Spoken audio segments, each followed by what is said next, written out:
സങ്കീർത്തനങ്ങൾ അദ്ധ്യായം 60. ദൈവമേ, നീ ഞങ്ങളെ തള്ളിക്കളഞ്ഞ് ചിതറിച്ചിരിക്കുന്നു. നീ കോപിച്ചിരിക്കുന്നു. ഞങ്ങളെ യഥാസ്ഥാനത്താക്കണമേ. നീ ദേശത്തെ നടുക്കി ഭിന്നിപ്പിച്ചിരിക്കുന്നു. അത് കുലുങ്ങുകയാൽ അതിൻ്റെ ഭിന്നങ്ങളെ നന്നാക്കണമേ. നീ നിൻ്റെ ജനത്തെ കാഠിന്യം അനുഭവിപ്പിച്ചു. പരിഭ്രമത്തിൻ്റെ വീഞ്ഞ് നീ ഞങ്ങളെ കുടിപ്പിച്ചിരിക്കുന്നു. സത്യനിമിത്തം ഉയർത്തേണ്ടതിന് നീ നിൻ്റെ ഭക്തന്മാർക്ക് ഒരു കൊടി നൽകിയിരിക്കുന്നു. നിനക്ക് പ്രിയമുള്ളവർ വിടുവിക്കപ്പെടേണ്ടതിന് നിൻ്റെ വലങ്കൈ കൊണ്ട് രക്ഷിച്ച് ഞങ്ങൾക്ക് ഉത്തരമരുളണമേ.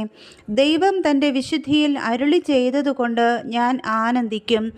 ഞാൻ ശെഖമിനെ വിഭാഗിച്ച് സുക്കോത്ത് താഴ്വരയെ അളക്കും. ഗിലെയാദ് എനിക്കുള്ളത്, മനശ്ശെയും എനിക്കുള്ളത്. എഫ്രയീം എൻ്റെ തലക്കോരികയും യഹൂദ എൻ്റെ ചെങ്കോലും ആവുന്നു. മോവാബ് എനിക്ക് കഴുകുവാനുള്ള വട്ടക.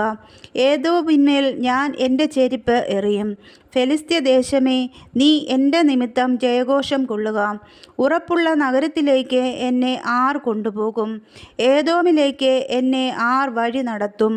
ദൈവമേ, നീ ഞങ്ങളെ തള്ളിക്കളഞ്ഞല്ലയോ? ദൈവമേ, നീ ഞങ്ങളുടെ സൈന്യങ്ങളോടുകൂടെ പുറപ്പെടുന്നതുമില്ല. വൈരിയുടെ നേരെ ഞങ്ങൾക്ക് സഹായം ചെയ്യണമേ. മനുഷ്യൻ്റെ സഹായം വ്യർത്ഥമല്ലോ.